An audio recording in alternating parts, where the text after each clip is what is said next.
Whoa. Aston Villa. Little Aston Villa. I'll be honest. That accent, I don't know what it is because I do not know where Aston Villa is in England and I live here. But you guys beat Manchester City. Woo! Woo! From the boys on the red side, we appreciate it because they can do one. There will always be little City. But let's move on to the game because Manchester City were awful.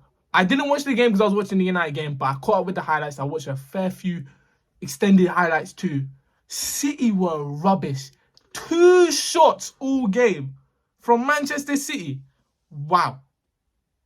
That is the lowest Pep Guardiola has ever done in the whole time he's been in the Premier League.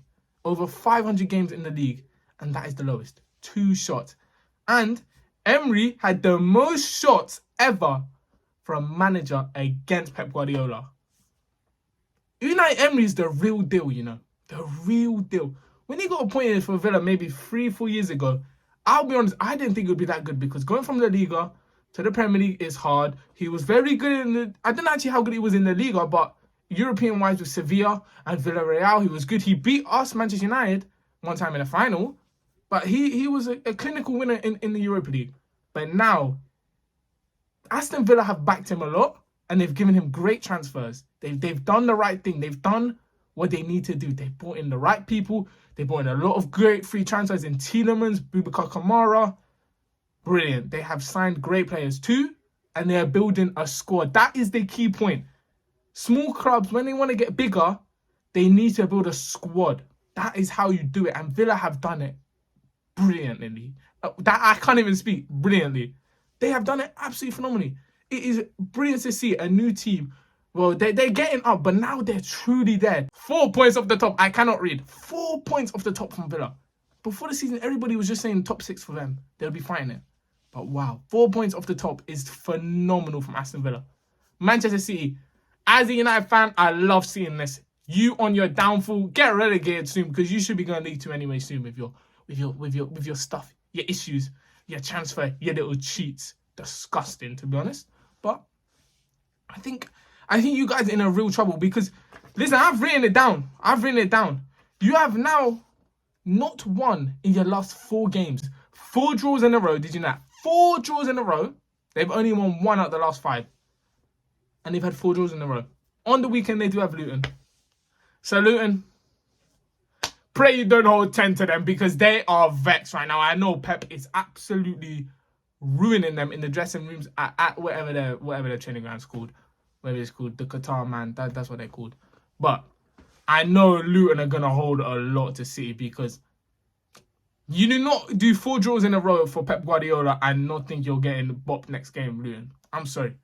If I was a betting man, I would put it plus 5 goals because they are going to get ruined, Luton. Haaland hat-trick, man. And if they don't beat Luton by more than 3 goals, I think City are in a big trouble because it's almost panic stations at City, if I'm being honest. If we look at their team, they haven't had one major injury yet, bar, wait for it, bar De Bruyne. Yes. De Bruyne is the best midfielder in the world. But before the start, when De Bruyne went, Alvarez was doing brilliantly. Listen, let's talk about Alvarez now. Alvarez, these last 5-6 games, has not been great at all. Has not been great. And Pep keeps playing him at the number 10 role. He's not been great, mate. He's not been great. When they get De Bruyne back, I believe it's in January. It's definitely after the new year. When they get him back, we will see a different City. Of course we will. But by then, can they make up the points to still win the league? We do not know. They're 3 points ahead of us, which is just crazy. City had 2 shots. Let me just repeat that. 2 shots. I could laugh. I could cry. It would be funny either way. Because it is just hilarious. It is just absolutely hilarious. One thing I've got to say though, Emi Martinez, wow. How Arsenal could do with you right now because you have been brilliant ever since the World Cup, to be honest. Nothing but brilliant. That double save from Haaland was great. Absolutely great, to be honest, from you. I think we've got to give some plaudits to the bagpipe. Mr. John McGinn. He was phenomenal that game. Everywhere. Absolutely everywhere. To be honest, the whole Villa team was brilliant, except Watkins, to be honest. He did. But Watkins is either a goal or not a great performance. You know, that's what a true striker is. So Yeah. Bailey's goal wasn't great, obviously, but Villa deserved the win nonetheless.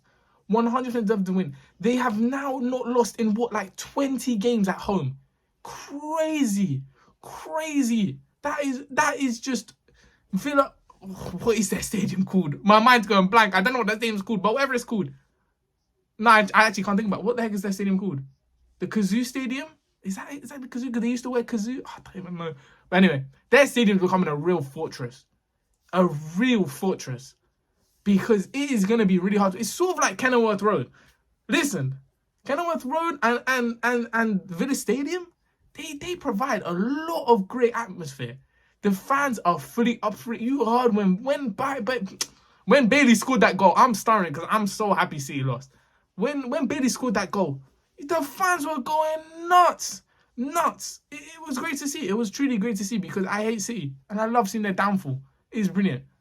It is truly brilliant. But Villa, fair enough, man. That is how you do a true performance against Manchester City. They were pressing them like crazy. If I'm being honest, I have never seen ever in my life a Pep Guardiola team look that awful. Never in my life. And they've lost games before. They've lost United many times. But they have never ever looked that bad. They couldn't pass. They couldn't do nothing. Although they have more possession. That's how City play. They play with the possession. They do the little passes around the whole defence around for 40 minutes basically. But they were rubbish. They were really bad. This could be panic stations at City. I'm just saying again. This could really be panic stations at Manchester City. And I hope it is. Personally, I think they should just sack Pep. But listen, Pep, you want to get sacked and you want to come to our club? Maybe. I'm joking. We don't want Pep. Or do we? No, we don't. Pep, though. Personally, I think you should just call it quits. Listen, you did the treble last year. It wasn't the real treble, though. You know what I mean? It wasn't the real one.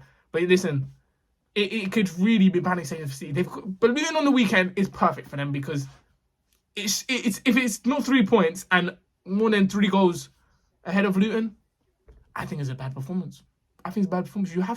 You really have to beat Luton 3 or 4-0 here. Because no one's scared of you anymore, see? No one's scared of you. 4 draws in a row, losing, and then on top of that, losing to Villa is crazy. Is crazy because you used to be at the top. Now you're down here with us. You're down here with United. You're down here with the boys. This is how it should have been, man. We should have been ahead of you, but I think City really are in trouble. Really are in trouble. And you can't fully put it on De Bruyne. Because with this great squad City the great squad City have, sort of, I don't believe it's truly a great squad City have, to be honest.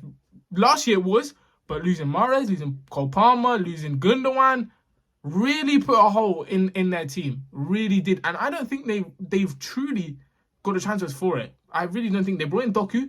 Doku's not a right winger. You lose two right wingers in the transfer window. You bring in another left winger. That's just not how it works, Pep. That is just not how it works. That is not how it works. And you lose De Bruyne, you don't bring in a real number 10. I know they wanted Paqueta, but they didn't get him. Paqueta in that team would be really good. Really good. Because we all know how good Lucas Paqueta is. The little dancey dance on him. You know what I mean? He's really good. But Alvarez needs to get dropped out at number 10, man. He needs to get dropped out at number 10, I'm being honest. He really needs to get dropped because when City... Alvarez is not the type of player to create something from nothing.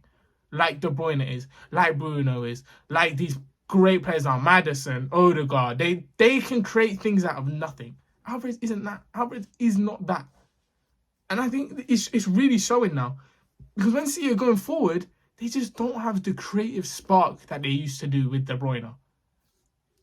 By January time, I personally think it's too late. I think it's really too late because Villa are going to keep winning. Arsenal are going to keep winning. Liverpool are going to keep winning. All these teams are going to keep winning. It's going to be rare for them to drop points, I think. Although Liverpool only won 1-0 against Sheffield, they were by far the better team. They could have scored a bit more if they didn't have Darwin, the absolute plonker up top, because he is rubbish. He is really bad. But I think City is panic stations, man. I think it's panic stations. They're now 5th place. It is truly panic stations for Manchester City. But anyway, boys and girls, everything in between, I hope you enjoyed. Let me know any comments and questions you got down below, and I will answer.